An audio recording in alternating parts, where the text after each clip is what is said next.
Graça e paz, povo de Deus, esse é o programa Semeando Vida. Bom conversarmos acerca da palavra.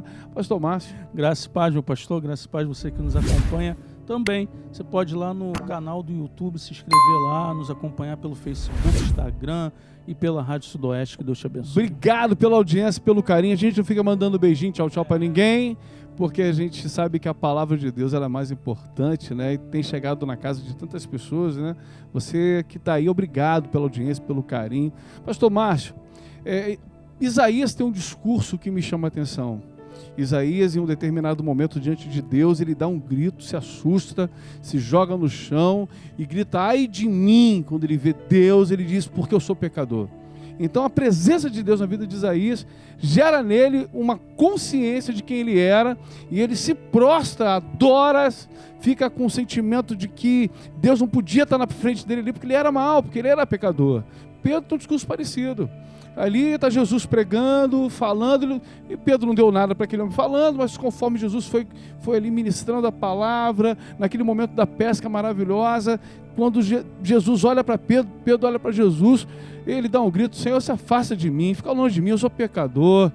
A gente está vendo hoje, pastor, o seguinte, as pessoas estão se apresentando diante de Deus, em oração, em jejum, em montanha, e é Deus que tem que ter medo dele. Ele tem mais unção do que Deus, cara. Ele tem mais autoridade do que Deus. Ele tem mais coisa do que Deus tem. Ele é o cara e Deus não é nada. Porque se a gente for ver a atitude de cada um de nós e o quanto Deus se revela para um monte de gente aí, e essa pessoa não muda, não se arrepende, não toma vergonha na cara, não tem um posicionamento diferente, mas vê Deus o tempo inteiro, mas está tratando o irmão mal, não está perdoando o filho, não está perdoando o pai, e está tendo um monte de sentimento, mas viu Deus, e Deus falou comigo. Eu fico pensando, cara, se Pedrão, meu irmão, olha para Jesus, dá um grito, se afasta de mim que eu sou pecador. Isaías está gritando isso, tem um sujeito indo orar, Jesus contando essa história. Aí um lá que se diz que é o cara, meu Deus, eu sou o cara, só está perdendo para mim de longe. O outro fala assim, ó, tem misericórdia de mim, porque eu sou pecador. Pastor, hoje em dia, o que a gente vê de discurso de um monte de gente que esqueceu quem é Deus, esqueceu quem é o Pai, quem é o Filho, quem é o Espírito Santo, não é estarmos errados, não é isso. É a gente ter a consciência de quem a gente é diante de Deus. E quando ele se apresentar, pastor, se um monte de gente que fala que viu, que ouviu, verdadeiramente, se fosse fato e de verdade, essa pessoa estava convertida, pastor. Não estava pecando como peca, errando como erra, mentindo como mente, se envolvendo com situações como se envolve, mas vem um discursinho e a gente vai acreditando e seguindo esse negócio aí como manada. É tempo da gente acordar, despertar e verdadeiramente, diante de Deus, a gente se arrepender, porque todos nós, inclusive o Senhor, é pecador. Sim, a Bíblia fala que Deus, ele faz dos seus anjos como vento, né? E dos seus ministros como labareda de fogo. Então, Deus é um Deus que derrama o poder, cara.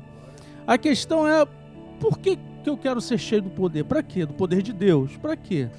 As pessoas têm buscado poder, né, pastor? Para se promover, para aparecer, para tantas outras situações, mas não para o propósito verdadeiro, né? Que é pregar o evangelho, fazer discípulos, curar os enfermos, se doar naquilo que é o poder de Deus sobre a sua vida.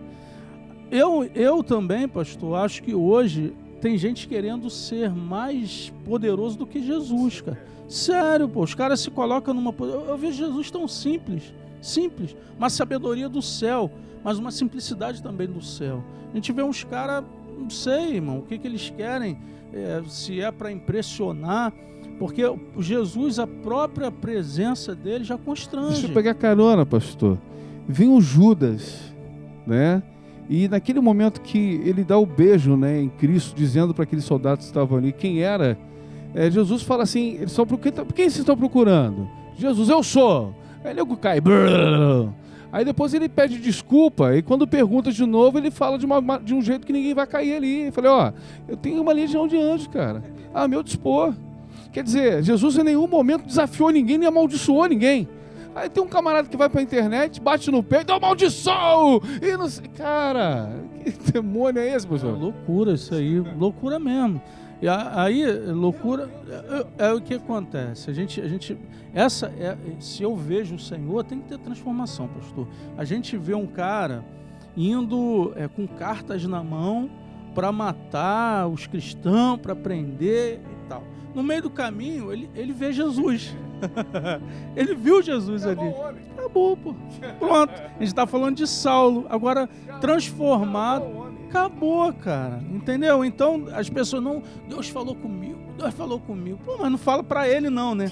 Falou com ele para falar para os outros, mas não fala com ele. Entendeu? Não falou... Deus falou comigo que você tem que se consertar, mas não falou para mim me consertar. E vai embora, cara. É difícil a gente entender. O problema, pastor, é aquilo que a gente falou programas atrás, que as pessoas estão usando, se a gente pode dizer assim, né, usando a Bíblia, usando o Senhor, para poder se beneficiar, poder ficar famoso, poder ganhar dinheiro, poder fazer um monte de coisa. Aí usam o que? Eu falo de internet. Beleza. É uma ferramenta poderosa que Deus nos deu. Para quê? Para quê? Para ficar mais rico? Para ficar famoso? Para quê? Entende, querido? Então, cara, porque na realidade Jesus, ele não ficou parado dentro de uma casa.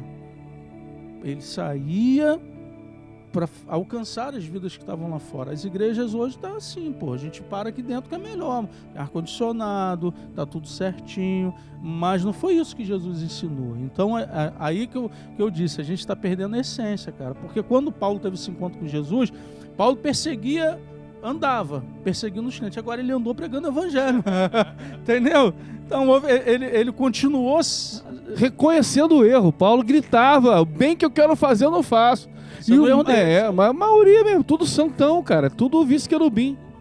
Cara, o apóstolo Paulo, ele se colocava inferior, cara, aos outros. Ele tinha um respeito com os apóstolos que andaram com Jesus.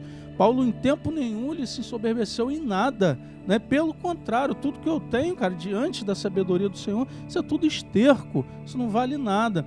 Em tempo nenhum, Paulo se gloriou. Aí ele ainda dizia: pô, vocês ficam se gloriando? Se tiver que se gloriar, muito mais eu, pô, né? Que apanhei, tomei chibatada, fui naufrágio, fiquei nu e tal, e fala um monte de coisa. Em tempo nenhum ele fez isso, querido. Hoje, a gente precisa entender isso. Se você é discípulo de Jesus, precisa andar como ele andou. Jesus, em tempo nenhum, quis se promover, né? Um tempo todo, na realidade, ele promoveu aquilo que foi o reino. O que a igreja precisa fazer hoje é isso. A igreja é você. Não é querer se promover, mas promover aquilo que é o reino de Deus.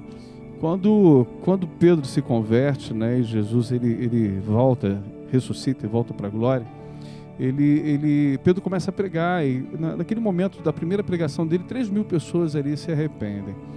Mas o discurso de Pedro naquele momento foi muito interessante, porque ele vem falando para os religiosos, para aqueles que já conheciam da lei. Pedro vem falando para um monte de gente, todo tipo de pessoa estava ali. E naquele discurso de Pedro, onde todo mundo se achava muito bom, muito direitinho, alguns não, mas tinha uma galera ali que era top, era tropa de elite gospel daquela época.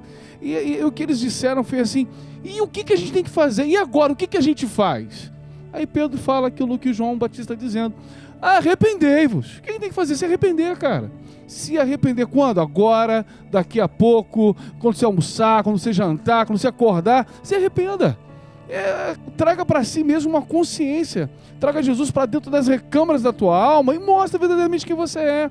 E aí sim, eu creio, nesse relacionamento com Deus, aí sim, pastor, a gente vai conseguir entender que a oração não é para Deus me ouvir, a oração é para poder ouvir a Deus. Porque a gente fala, e antes da palavra chegar na nossa boca ele já sabe, mas a gente não está querendo parar para verdadeiramente ouvir o Senhor, pastor. É porque tem gente que vai ouvir umas verdades, né? Então, mas que você esteja aberto, querido, a viver o que Deus tem para você, né? A Bíblia diz que a soberba precede a ruína. Não deixe com que esse sentimento tome parte da tua vida, não. Deus abençoe. Que essa palavra seja de amor ao teu coração, para que haja transformação, viu? Beijo no teu coração, a paz de Cristo.